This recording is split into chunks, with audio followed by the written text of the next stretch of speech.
حەسەن حەمەخالید میرزا فەتاح کەسایەتی سیاسی و ئاینی دیاری شاری سلێمانی درەنگانێکی شەوی 9 ڕەمەزان بەهۆی نەخۆشیەوە کۆچی دوایی کرد. حەسەن حەمەخالید لە ساڵی 1936 لە شارۆچکەی خورماڵ لەدایک بووە. یەکێک بووە لە دامەزرێنەرانی بزوتنەوەی ڕابوونی ئیسلامی کوردستان و لە ساڵی 1970 لەگەڵ پۆلێک هاوڕێی بزوتنەوەکەیان دروست کردووە. هاوڕێ و هاوسەنگەرەکانی لە وەسفیدا دەڵێن کاک حەسەن کەساتیەکی ئاینی و کۆمەڵاتی بەهێزی هەبووە، پیاوێکی ورد و ژیر بووە، خوێندنەوەی قوڵی بۆ ڕووداوەکان هەبووە. ئەم پیاوە هەر لە سەرەتاوە لە سەرەتای لاوێتیەوە بێگومان بە ئاینی ئیسلامی گۆشکراوە و هێزێکی حرەکی و بزوێنەری تیا بۆ خەڵکانێکی تر کەسایەتیەکی کۆمەڵایەتی بووە، خەمخۆر و مشورخۆر بووە، لە ڕابوونی ئیسلامیا شوێن دەستێکی زۆر دیاری بووە کە باسی ڕێخستنەکانە کرێ ساڵی هەشتاکان کە حەسەنی حەمەخالید بێگومان پشکی شێری بەرئەکەوێ توانیوێتی کە خەباتێکی بێوچان بکە هەتا ئەو کاتش کە چاوەکانی لێکنا بەردەوام بووە لە جموجۆڵ و لە خەباتکردن و دڵی هەر لەگەڵ خەباتی ڕەسەنی کوردایەتی و خەباتی ڕابوونی ئیسلامیا بووە.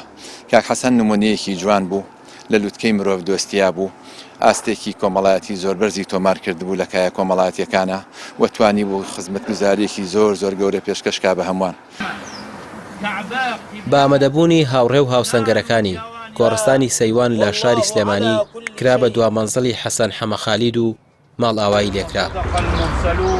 جگەلەوەی ڕۆڵێکی گەورەی هەبووە لە ڕابوونی ئیسلامی لە ڕووی سیاسیشەوە لە کۆتایی هەفتاکان، ڕۆڵێکی گەورەی هەبووە لە کۆکردنەوە ڕێخستنەکانی بزوتنەوەی ئیسلامی لە تەواوی ناوچەکانی عێراق و کوردستان. پیاوێکی قسەزان و لێهاتوو بووە، قسەی لەسەر فەلسەفەی دین و فەلسەفەی کاری ئیسلامی کردووە.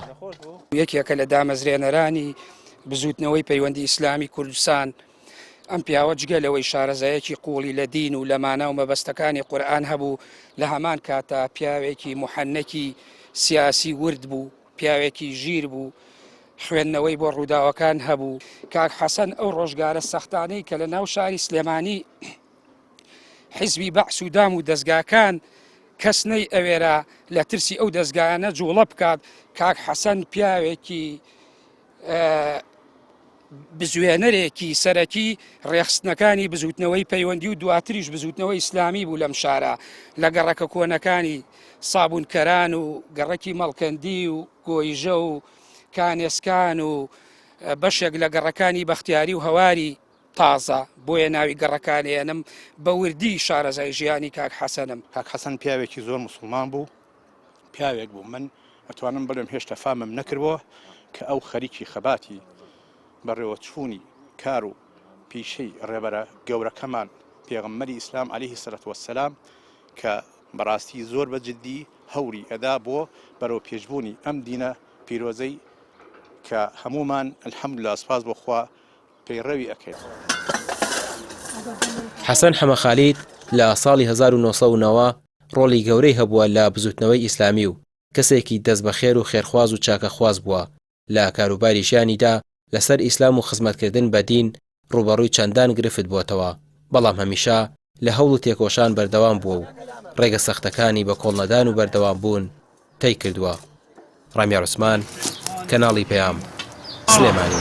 لا إله إلا الله، لا إله إلا الله، لا إله إلا الله، لا إله